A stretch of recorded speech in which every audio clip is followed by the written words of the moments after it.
জাহিলিয়াতের কতখানি সীমা অতিক্রম করে ফেললে এই কাজগুলো তারা করতে পারে।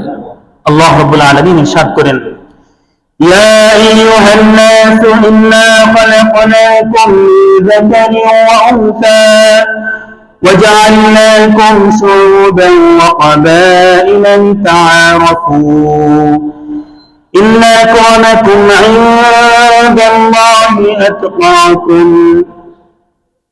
মানব জাতি, আমি তোমাদেরকে সৃষ্টি করেছি পুরুষ এবং নারী পৃথক পৃথক করে। ইন্না খালাকনাকুম মিন যাকারিন ওয়া উনসা ওয়াজআলনাকুম শুউবান ওয়া ক্বাবাইলা লিতাআরাফু। বিভিন্ন জাতি গোত্রকে আমি বিভক্ত করেছি যাতে একে অপরের পরিচয় লাভ করতে পারে, চিনতে পারে, জানতে পারে।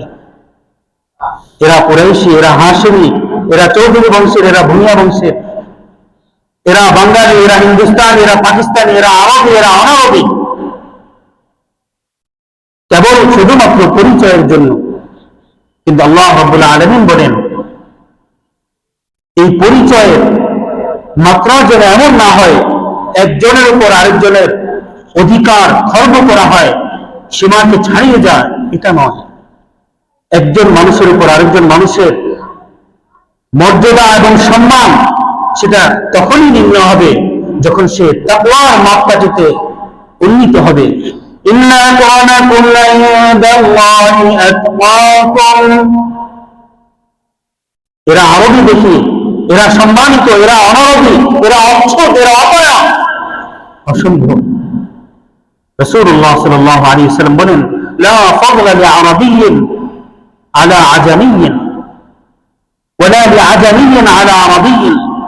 আরবের উপর অনারবের উপর আরবের কোনো শ্রেষ্ঠত্ব নেই, এবং অনারবের উপর আরবের কোনো শ্রেষ্ঠত্ব নেই। ওয়ালা আহমার আলা আসওয়াদা।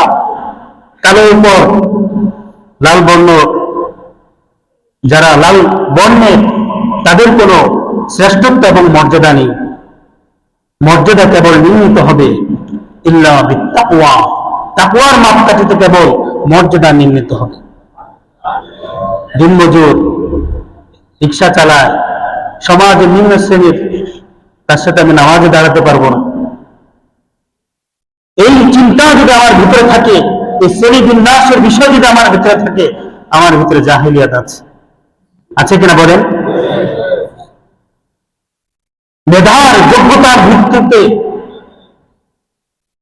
পরীক্ষায় উত্তীর্ণ হয়ে যদি কোনো বিভাগে, কোনো ডিপার্টমেন্টে কোনো স্টুডেন্ট সে যদি ভর্তি পরীক্ষায়, দাখিলা ইমতিহানে ভর্তি পরীক্ষায় যদি সে টিকে যায়, কেবলমাত্র তাকে এই জন্যই বাদ দেওয়া হয়েছে সে আমাদের দলীয় কোনো লোকের কোনো সন্তান নয়। মুহতারাম হাজিরিন, এই সমস্ত শ্রেণী বিন্যাস, জাতিপাত, জাতপাত, এই সমস্ত বৈষম্য, বিভাগ, বিভেদ, সব কিছুকে রাসূলুল্লাহ সাল্লাল্লাহু আলাইহি ওয়াসাল্লাম ভেঙে দিয়ে ন্যায় এবং ইনসাফ এবং সাম্যের বিধান, ইসলামের বিধান কায়েম করেছেন। তবেই তিনি মানবতার মুক্তির দূত মহানবী মুহাম্মদুর রাসূলুল্লাহ সাল্লাল্লাহু আলাইহি ওয়াসাল্লাম হয়েছেন এবং রহমতের নবী হয়েছেন।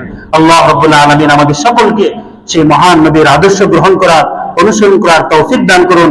সকলে বলুন আমিন। ওয়া আখিরু দাওয়ানা আলহামদুলিল্লাহি রাব্বিল আলামিন।